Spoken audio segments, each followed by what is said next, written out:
Welcome and thank you for tuning in. You're listening to the Beyond 50 radio program. I'm Daniel Davis. On the program today, we're going to deep back into a steep area of history known as the Civil War. Joining us here on the Beyond 50 radio program today is a wonderful storyteller with her new book, Liar, Temptress, Soldier Spy, which brings back a lot of that past into our laps and lets us know about things that were going on that most people don't talk about or that we hear too much about when it comes to the Civil War.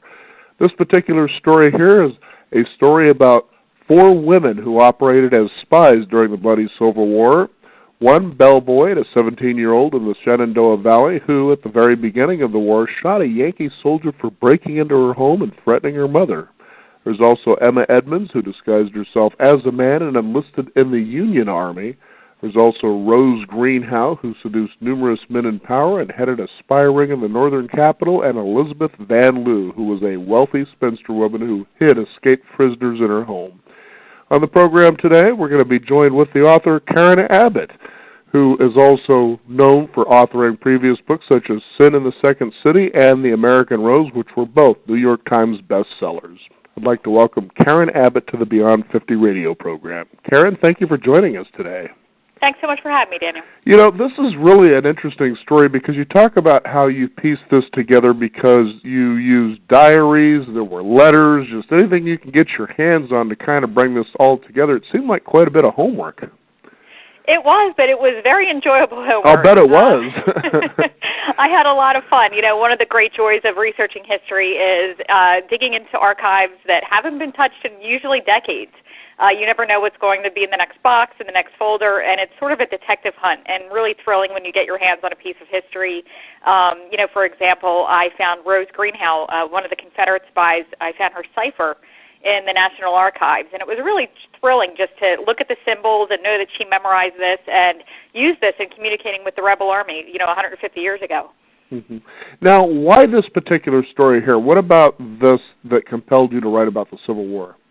Well, it's a good question. I was born and raised in Philadelphia, so I was a Yankee girl, and I moved down to Atlanta in 2001, and it was quite a culture shock. You know, I had to get used to the Confederate flags on the lawns, the jokes about the War of Northern Aggression, and just realizing that the Civil War seeped into daily life and conversation down there in a way it never does up north. And the point was driven home for me one day when I was stuck in traffic behind a pickup truck.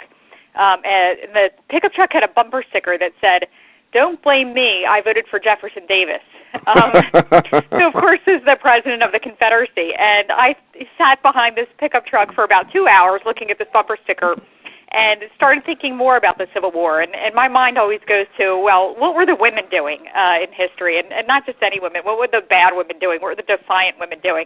And I wanted to find 4 women who really chafed at the society's limitations and tried to change the course of the war. Now, it's really fascinating. We had actually brought this up on the program before. There was an extensive volume of books and photographs that really chronicled the Civil War from a particular woman who was very heavily connected worldwide and was also someone of the South of prominence as well. She was born into wealth, but she was really actively engaged in the Civil War from the point of writing about it and, you know, talking about it, being in the Capitol about it, just every which way you can, and it brought through a more different point of view about what the Civil War was all about. If you could share with us, what did you discover about the Civil War that really, I guess, surprised you about what was the Civil War truly all about? Well, I'm focusing on women's roles and sort of how women are written out of history and how their contributions to history are discarded and forgotten. I was looking for ways that the Civil War changed the role of women and that women evolved during that time and sort of led into the 20th century. And the Civil War time was very significant in that way for women's roles. You know, it was the first time in history that the men had left. Their fathers were gone, their husbands, their fiancés, their brothers, their cousins. All of these men who used to chaperone and watch every single move that they made were gone. So there was really a newfound freedom for women, and they expressed this. You know, a lot of them went sort of wild with this. In antebellum years, a woman had to have a formal letter of introduction for her mate. There was a courtship process that lasted years. You know, neighbors weighed in. It was a very rigorous, formal process. And all of that changed with the Civil War, and women just sort of had a newfound freedom. And after the war, 60,000 women were left widows and weren't expected to marry again, didn't care if they married again. There was a whole generation of women who just were content being spinsters. And similarly, there were thousands of women whose husbands came home missing limbs. They were amputees. And it was the first time these women had to go out and get jobs and be the breadwinner and sort of take charge of the family in a way they hadn't before. So, and all of this, I think, fed into suffrage, the fight for suffrage, and how women's progress during the early 20th century. And I thought that was really fascinating. Well, I think it's also unique when you bring this up, as you said earlier in the program, is that we don't tend to hear about the historical significance that women, their roles were, especially in something like this. And I was really entertained some time ago when I interviewed an author, and her primary scope was to write Westerns, but from the perspective that women experienced the Western, in the way that we were settling the land and being pioneers. And it made me realize, the fact is, women, to me, had it rougher in settling the West than the men did. Yeah. And you take a look at the Civil War, and it's really not that much different, to think about the fact that it was a lot different. And I would have to, Garner, to say it was a lot tougher for women during something like this than it would be for the men. It isn't to undermine their role, but you just realize the scope of what women actually did. Yeah, and the interesting thing about women in the war, too, is that they used society's expectations, or I guess dismissal of them, in really brilliant ways. Women were always seen as the victims of war, not perpetrators of war. Right. So when these spies started coming to light, people were dumbfounded, and it was sort of, oh my God, we have to make the realization that women are not only capable of treasonous and devious activity, but capable of executing it more deftly than men. One Lincoln official had a great quote about this, and he said, "What are we going to do with these fashionable women spies?" And they really did not know how to handle them. And women sort of came into their own in various ways, and deception being one of them during the war. Now let's talk about, for instance, one of those particular characters, Rose O'Neal. She was certainly one of those, wasn't she? Oh, absolutely. Rose was a Confederate woman living in the federal capital of Washington, D.C., and her whole life had fallen apart in the years leading up to the war. She had lost 5 children in 4 years. She had lost her husband in a freak accident, and she had lost her access to the White House. She was somebody who had been friends with high-ranking Democratic politicians for years leading up to the war. And with the Republicans coming into power and with the election of Lincoln, she lost all of that. And so in the spring of 1861, when a Confederate captain approached her and asked her to run a Confederate espionage ring in D.C., she jumped at the chance. And she immediately began cultivating sources. By cultivating, I mean seducing various sources, many of them high-ranking Republican politicians, including Senator Henry Wilson of Massachusetts, who was not only an abolitionist Republican, but the chairman of Lincoln's Committee on Military Affairs. So you can imagine they had quite some interesting pillow talk, and which Rose used to yield very useful information for the Confederacy. I know one of those was former Vice President John C. Calhoun, which was considered to be an ardent defender of slavery, and one would read something like that and think, okay, so why was he defending slavery? What was going on there that maybe we didn't know about or what was overlooked? Well, Rose worshipped John C. Calhoun. She considered him a mentor. She let his politics shape her own politics. And Rose was a really complicated person, and of course I don't agree with her politics and or her devotion to the South. But I try to. I don't think it's my job as a writer of history to whitewash my characters. I think it's my job to put them out there, warts and all, and let people sort of make their own decisions about them. And I think one of Rose's, Rose had a very tragic situation when she was a child. About 4 years old, her father was killed by a family slave. And I think that was probably her first memory, and something that really it was ingrained in her at a young age and fed her as she got older. And I tried to keep that in mind when I was, recording and listening, and not listening to, but reading about her opinions about slavery and her racist diatribes, that this is where she was coming from, and this was her time and place, and that's why she was the way she was. Now, the one character that I really was surprised by that opened my eyes, because, again, you don't think about these kinds of things. You grow up in school, you learn about what the Civil War is, and you see this perspective, again, from the men's point of view. But that is the one, the woman, I was really surprised by this one, who actually had changed her name, but came under the guise as a woman who portrayed herself as a man to be a soldier. And then, you know, you talk about the fact that there were a lot of women that actually did this, but the fact that she was able to get away with this, you know, this is the one, Emma Edmondson, and you think, boy, you know, how is this possible? It would never be possible for you to enlist in any army or any military service without a physical this day and age, but somehow she was able to slip under the radar and was a pretty good sharpshooter, as I understand, as well. Yeah, and she was a fascinating character to me, and you're right, one of the first things that came to me was, well, how did she get away with first of all, the medical examination?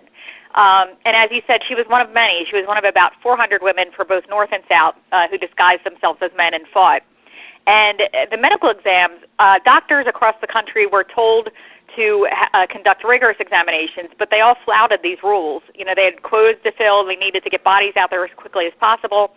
And in many cases, or most cases, they just cared if you had fingers to pull a trigger, if you had enough teeth to rip off powder cartridges, and if you had the feet to march. It was the basic requirements. And they passed Emma into the Army just by shaking her hand and deciding she was fit enough to serve. And then, you know, you had to take that further and say, well, how did she fool her comrades? You know, she was sleeping next to these men, marching next to them in very close quarters for years. How did she pull this off? And I came to the conclusion that the main reason was because nobody had any idea what a woman would look like wearing pants. You know, they're so used to seeing women's bodies pushed and pulled into exaggerated shapes with corsets and crinolines that just the very idea of a woman in pants was so unfathomable that even if she were in front of you, you wouldn't see it. And so Emma used it to her great advantage, as well as some other fortunate circumstances in the Army that helped aid her disguise. And the fact is, too, is nobody, or they might have noticed that her feet were so small that they couldn't even figure to fit into standard issue Army boots. Yeah, she did have small feet and of course, a smooth face, and she passed that off as being youthful. You know, there were a lot of young boys in the Army, and she certainly wasn't the only smooth-faced soldier out there. But some of them did joke around and call her our woman. So, you know, you have to wonder if there were some suspicions, although, you know, later on, nobody admitted to really knowing that she was a woman. You know, and as far as feisty goes, Belle Boyd certainly takes the cake with most of them being 17 years old. Yeah, Belle Boyd was one of my favorites. She was all in. You know, she had no filter. And she was really overt with both her opinions and her sexuality, especially for a 17-year-old girl, and especially for that time period. I like to say that if Sarah Palin and Miley Cyrus had a 19th century baby, it would have been Belle Boyd. And, you know, she kicks things off right away in July of 1861. She's living in the Shenandoah Valley, Virginia, and Union forces are marching down. They had just won a small skirmish, and they're planning to invade her hometown of Martinsburg, Virginia, which is West Virginia today. And they start looting stores, stealing liquor, breaking into homes, and one soldier threatens to raise a Union flag over Belle's home. And Belle, you know, being the cool, calm, and collected sort, decides to shoot him dead and gets away with it. She claims self-defense and gets away with it and, you know, is emboldened by this and becomes a courier and spy for the rebel army and goes on to have many great adventures. Now, I think, too, the one woman that, to me, carried one of the heaviest burdens in this story was that of Elizabeth Van Lew, and the fact that she was actually harboring escaped Union prisoners. Tell us about her. I mean, so you'd have to have an amazing amount of at least power or pull or something to be able to pull something like that off without finding yourself at the end of a hangman's noose. Yeah, Elizabeth was, I think, the most skillful spy. In fact, probably man, woman, either side, the most skillful spy in the war. And she had an interesting backstory. She's sort of the exact opposite of Rose Greenhow. Whereas Rose was the celebrated beauty, you know, Elizabeth, you know, one of her neighbors said, quote, she was never as pretty as her portrait showed, which if you could see her portrait was kind of a really awful thing to say. Right. But Elizabeth was a Richmond native and had spent time up north in Philadelphia, though, to be schooled, and she was under the care of an abolitionist governess. And so she moved back to Richmond and brought these ideals with her, and was, you know, of course, appalled by the slavery and the circumstances in Richmond at that point. and decided she had to do something about it. And it was a very dangerous position. You know, before the war, people just thought she was eccentric. She was this oddity, this spinster living with her mother in this mansion in Richmond. But after the war, it was very dangerous for her to espouse these views, and she received death threats from her neighbors. She was followed by Confederate detectives. But she nevertheless went forward with her plans to operate a Union spy ring in Richmond. And I think her greatest accomplishment on this front was getting a former family slave placed as a spy in the Confederate White House, which is just a great story. She hears that Verena Davis, the First Lady of the Confederacy, needs help. She's staffing the White House and needs servants. And Elizabeth pays her a call and says, well, I have a girl for you. Her name is Mary Jane Bowser, and she's not very bright, and she stumbles in the kitchen, but she'll serve your purpose as well. So Mary Jane Bowser goes to work at the Confederate White House, and little does anybody know that Mary Jane is not only literate, but highly educated and gifted with a photographic memory. So while she's dusting Jefferson Davis's desk, she's also sneaking peeks at his maps and his letters and listening to his confidential conversations and reporting all of this back to Elizabeth. You know, I think what's fascinating also to note is the fact during this time, women didn't have a vote. Right. You know, and when you take a look at what these women were doing, they were certainly more heavier-handed than using their ability to not be able to vote, so to speak. But the fact is that was pretty crazy what they were able to get away with, especially when you consider how they would use their sexuality in ways that would actually be able to get them the kind of information they were looking for. Or at the same time, you know, if they were being blamed for something like treason, you know, they could always just simply say, you know, that you're attacking a defenseless lady. What are you talking about? Exactly. It's quite brilliant. They use their gender as both a physical and psychological disguise. You know, physically they're hiding messages and weapons and other things that they needed to smuggle across the lines. They're hiding all of this stuff in their hoop skirts, tying it up into their hair, slipping things into their corsets. And psychologically, as you said, you know, if anybody accused them of treasonous activity, the standard response was, how dare you? Accusing me of such things is beneath the conduct of an officer and a gentleman. I am a defenseless woman. How dare you? And which usually, made the accusers back down. And it was quite an effective tool, and the women were able to get away with it. And the fact that the U.S. government actually debated what they called what to do with the fashionable women. Yes, spies. The fashionable women, yeah.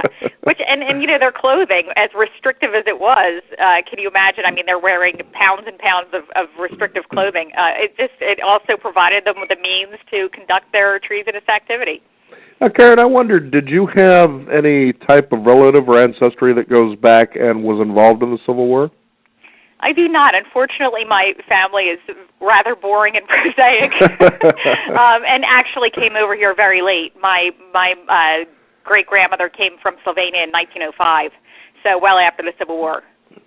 I just had to wonder about that because, you know, when you take a look at what you've written here, Liar, Temptress, Soldier Spy, it's an extensive book with a lot of detail, especially as the story unfolds through the quotes, and as you stated in your book, that anything between quotation marks was something that actually occurred. It was a dialogue, or it was from a letter or a diary, whatever the case is. And to have or to be that impassioned to bring that kind of information together to thread a story as extensive as your book is, you know, you kind of wonder what led you to be so passionate about something like this. Well, it's I never was into history before until actually my family history did sort of lead me to start studying the past. I mentioned my great-grandmother who came over from Slovenia in 1905. Well, she came over with a sister, and the sister went to Chicago one weekend and was never heard from again. And so I was always intrigued and haunted by this bit of family lore. And I began looking into Chicago in 1905 and came across an article about Marshall Field Jr., the son of the department store mogul, getting shot.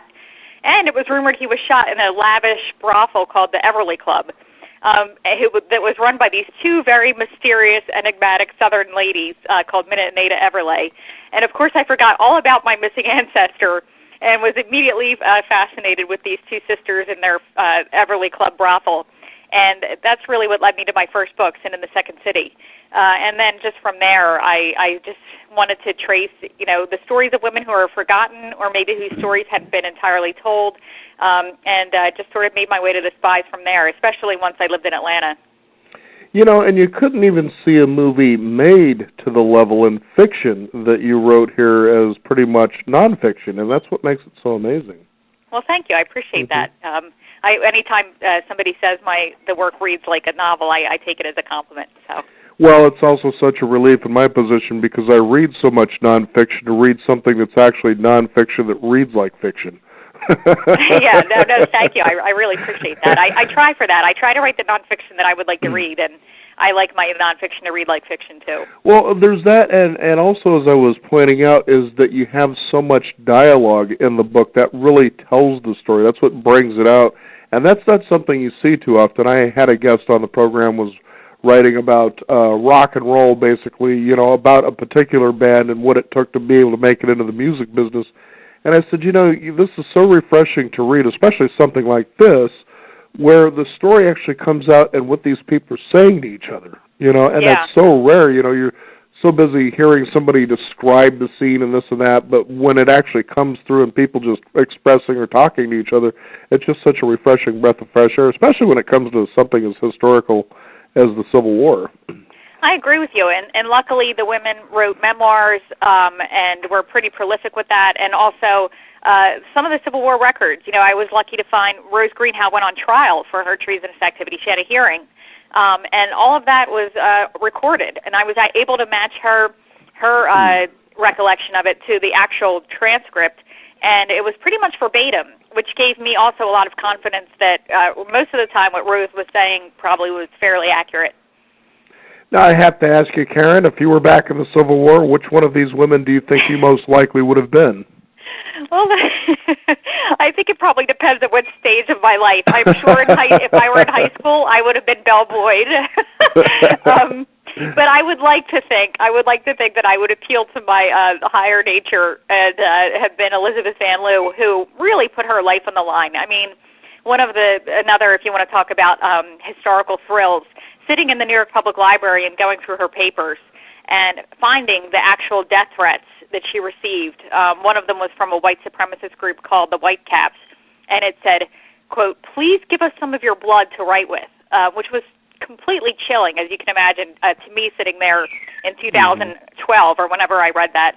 And I can't even imagine how Elizabeth felt reading that in 1864. Yeah, again, I got to let the people know, if you really like history and you want to read some nonfiction, this is it, certainly. And that's Liar, Temptress, Soldier, Spy, our guest joining us today, Karen Abbott. You know, I want to, first of all, thank you for being on the program today. Is there a website people can find out more about your work? Sure, my website is KarenAbbott.net. It's KarenAbbott.net. And what's coming up in the future that we can expect from you? Well, I'm actually thinking about a novel. That's a pretty novel idea. Yeah, it's slightly frightening because I've never written one before, and it would be based on a true story and based in history. I can't get rid of my two loves, but I wrote a blog for the Smithsonian about this 19th century con artist, and sort of a mystery connected with her. And I can't get it out of my mind, and there's not enough there for a nonfiction account, and it would be the first time I tried to put, bones on that flesh, and I don't know yet if it's going to be paralyzing or liberating, so fingers crossed that it will be the latter. Well, isn't all great writing? You just put it out there and just see what happens. Well, thank you. I hope so. Well, Karen, thank you again for joining us here on the program today. Thanks so much for having me. You bet. We want to thank you, the listeners out there. Again, the book is Liar, Temptress, Soldier, Spy. Our guest today, Karen Abbott. You'll also be able to find out more at beyond50radio.com. That is the number 50. And also be sure to sign up for our exclusive e-newsletter. I'm Daniel Davis. Thank you for tuning in. This is the Beyond 50 radio program. And remember, live your day past halfway.